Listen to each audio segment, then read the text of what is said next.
A man came back from a business trip. As soon as he opened the door, he saw a pair of unfamiliar men's shoes in the entryway. He had originally planned to come back a day early to surprise his wife. Instead, what awaited him was her betrayal. This man's name is Kong Jin-young. He and his wife Sammy had adopted a daughter. They named her Wooju. Once, Sammy went out to get her hair done, but she left the feverish Wooju alone at home. She didn't even turn off the gas in the kitchen. When Jin-young rushed home, the house was already filled with smoke. He quickly called an ambulance. Only then was he able to rescue the child from danger. What crushes people is never a single blow. It's the disappointment that accumulates bit by bit. Jin-young finally couldn't take it anymore. He divorced Sammy, feeling guilty. Sammy went to America alone. This incident became the family's unmentionable pain. No one wanted to bring up the past again. Only little Wooju would occasionally miss her mom. She secretly taped together the torn photos. She would sit alone in a corner, lost in thought. Until this day, Wooju unexpectedly saw Sammy on the street. She panicked and ran away because she was too excited.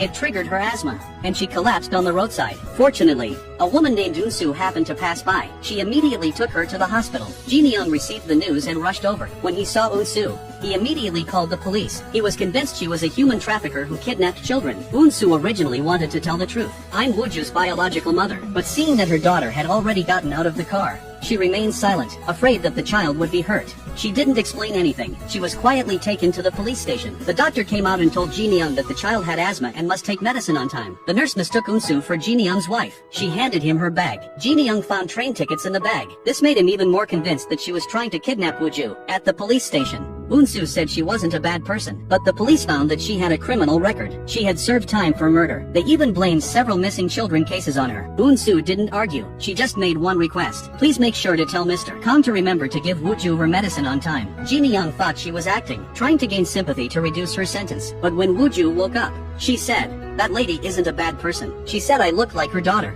So she followed me." Jin-young didn't believe it. He sternly warned his daughter not to trust strangers casually. When he asked Wooju why she ran that day, Wooju didn't dare tell him. What she saw was her mom. But some things can't be hidden forever. At an interview covering a corporate signing ceremony, Jin-young unexpectedly saw Sammy. Sammy said she missed him very much. She wanted to start over, but Jin-young couldn't get over her betrayal from years ago. Sammy changed her approach. She said she had seen Wooju on the street that day. The child ran away as soon as she saw her. This made Jin-young realize that the person who had been chasing Wooju that day was actually Sammy. Back at the editorial office, Jin-young learned that the real kidnapper had been caught. The police also confirmed that Eun-soo was innocent. He finally realized that he had wrongly accused an innocent person. Thinking of all the things he had said at the hospital and police station, his heart was filled with regret. At this moment, Eun-soo had just walked out of the police station, and it was raining heavily outside. She stood in the rain. Her mood was heavier than the rain. Just then, an umbrella quietly appeared above her head.